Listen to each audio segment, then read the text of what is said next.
Hello everyone, this is Husky here with another Bronze League Heroes! Be honest, at least one of you was saying it along with me. Let's go ahead and introduce our players. Down in the bottom left side, it is going to be Contractor.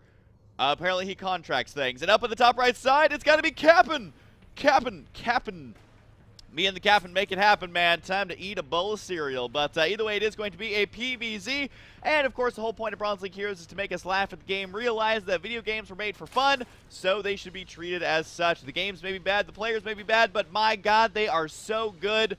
The map is one that would be quite interesting in this matchup if it were a pro game. However, I feel like maps do not matter in Bronze League Heroes whatsoever. So, not going to talk about it. We're just not going to talk about it, guys. We do have the probe going to be scouting out here for Contractor. He's going to go ahead and try, and I assume, Forge Fast Expand.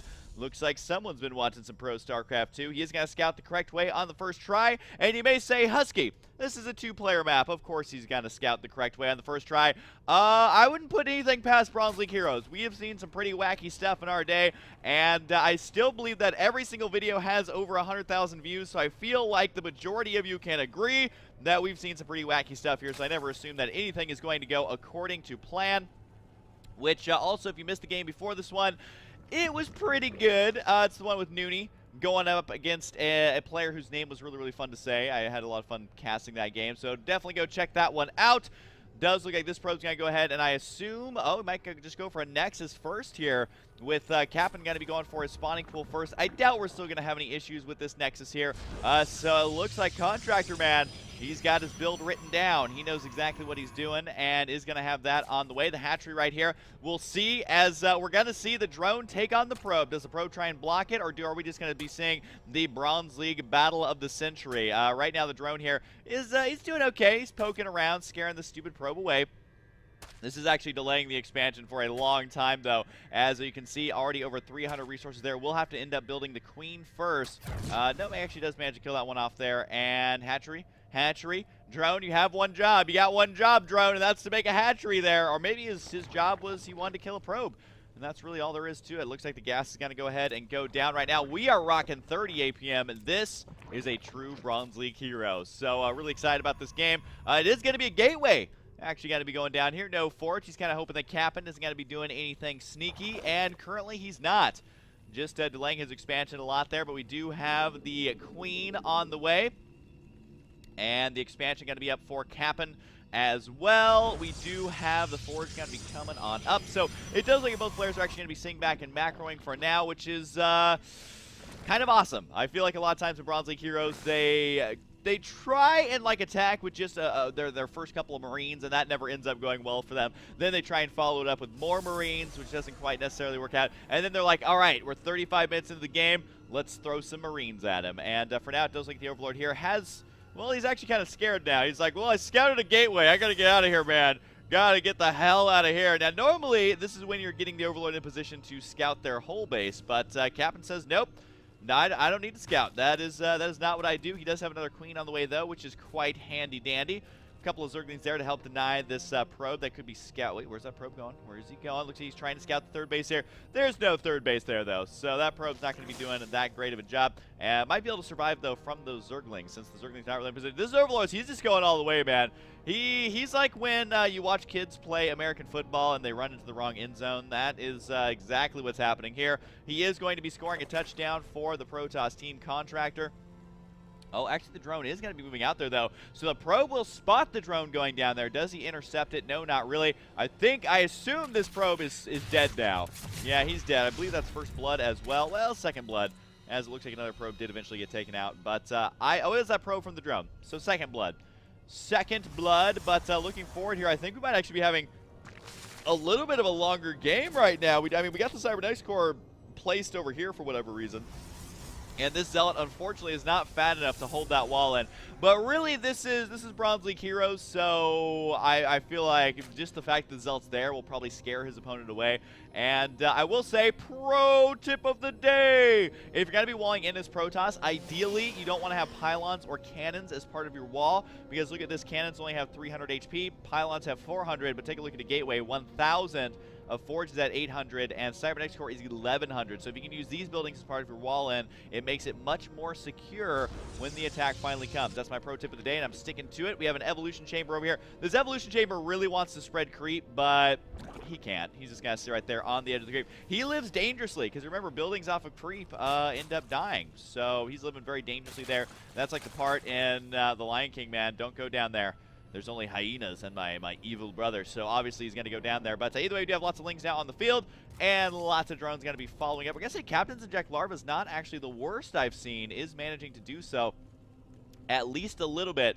And that is one thing that I feel like Zerg is the hardest race to kind of pick up as a new player, because you have to do Inject Larvas, which no one else has to do anything like that, really. You have to do creep spreading, things like that. So I kind of wish there was a way that the queen, if she doesn't inject larva immediately, still can benefit from doing it, because if you think about command centers, for example, if you miss your drop mule or your scan, you can still save that energy to drop 4 mules, for example. So I'm not saying that inject larva should stack, but at least for new players, if there's something like that, I feel like it would be handy. But hey, who knows what'll happen in Legacy of the Void?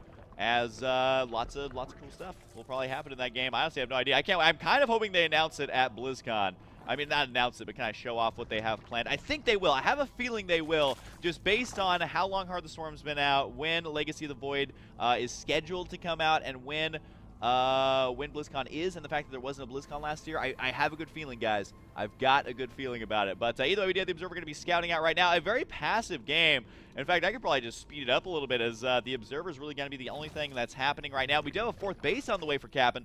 What is it with these Zerg players lately and actually macroing? I'm quite proud of you guys doing this in Bronze League. So good job. Good job. We're all proud of you. We have the macro hatch in the main base as well. Capn getting lots of roaches. He's got his armor upgrade on the way. He's already got 1 melee attack completed for those Zerglings. So he's going to be going low. Oh, my God. Get back home. Get back home, Immortal. That is the same mistake I make all the time, except my mistake involves the Immortal dying because he walked out all the way across the map. Oh, we got a Warp Prism going to be moving out. We'll see if we can see some Bronze League drops. The Overlord over here, who is just having chronic panic attacks, does get spotted there.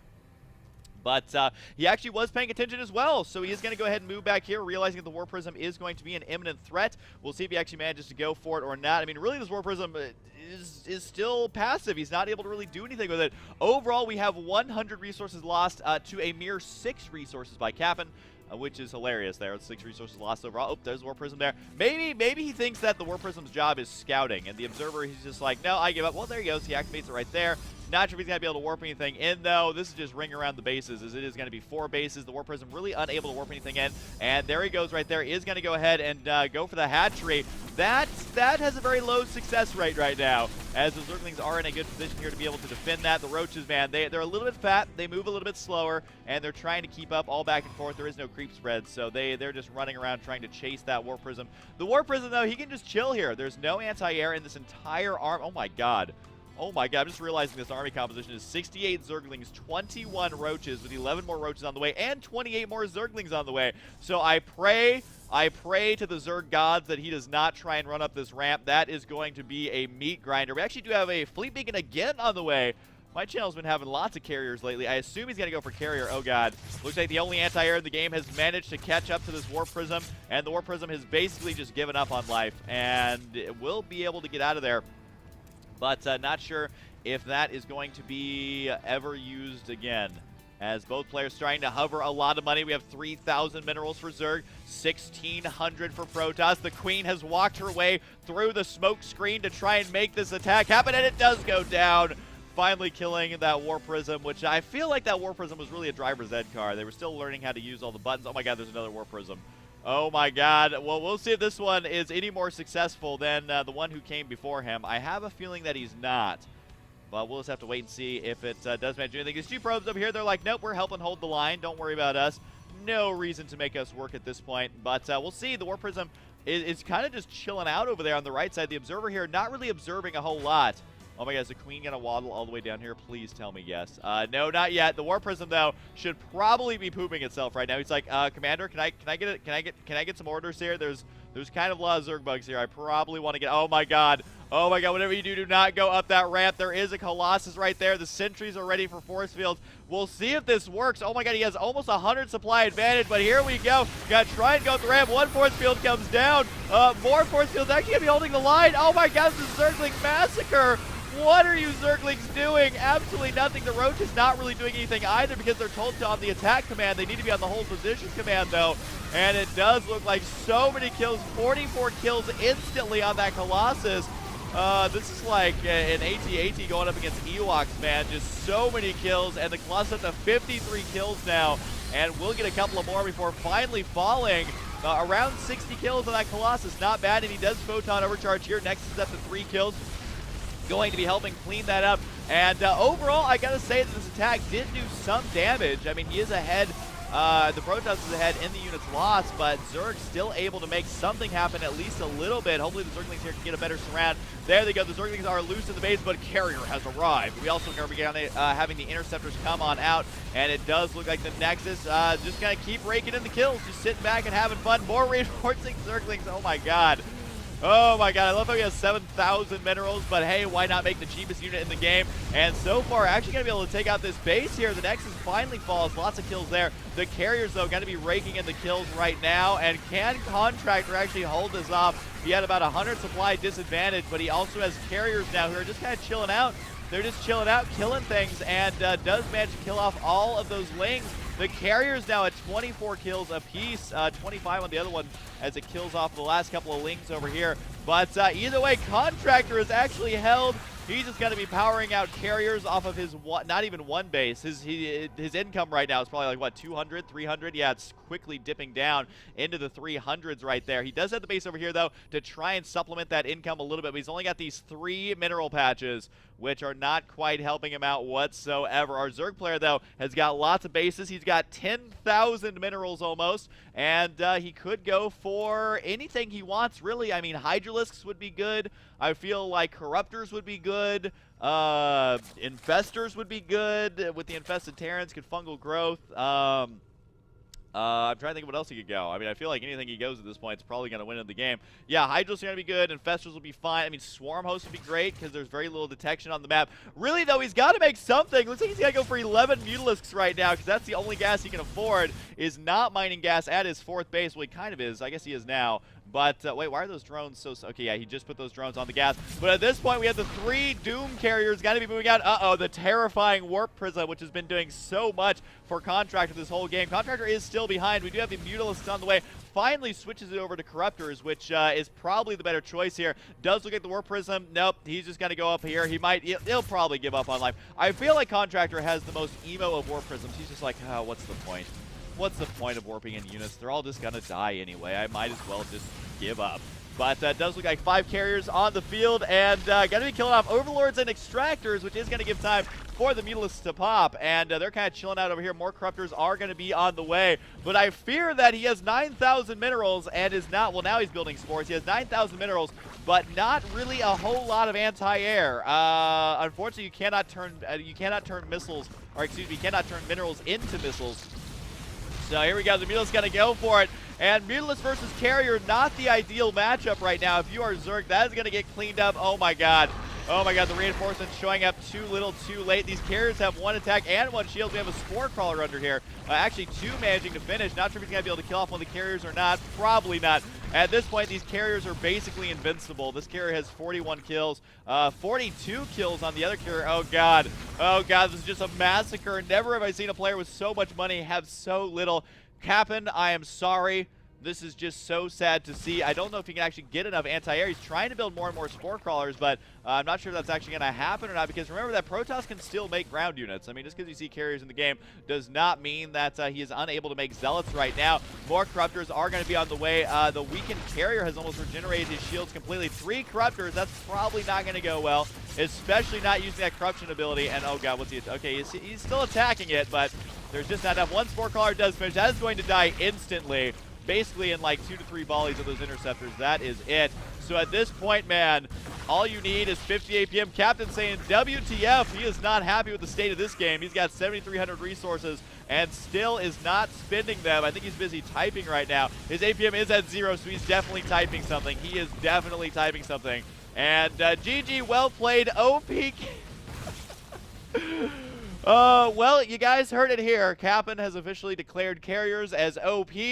Oh god, this game is definitely going up. This one is definitely going to be uploaded right now. And you know what? I got to hand it to Contractor. He was actually, I would say, overall, not the better player, but he managed to mind game his opponent into rage quitting there with the OP carriers. And I love how even in this situation, Contractor is still not really making that much stuff. He's just like, no, I'm just going to go ahead and keep making 2 carriers. It's fine. It's fine. We're just going to cruise through. I mean, why make ground units at this point? I mean, I got carriers, man. I got carriers. So apparently this has been a very carrier-heavy week as Bronze League Heroes, man.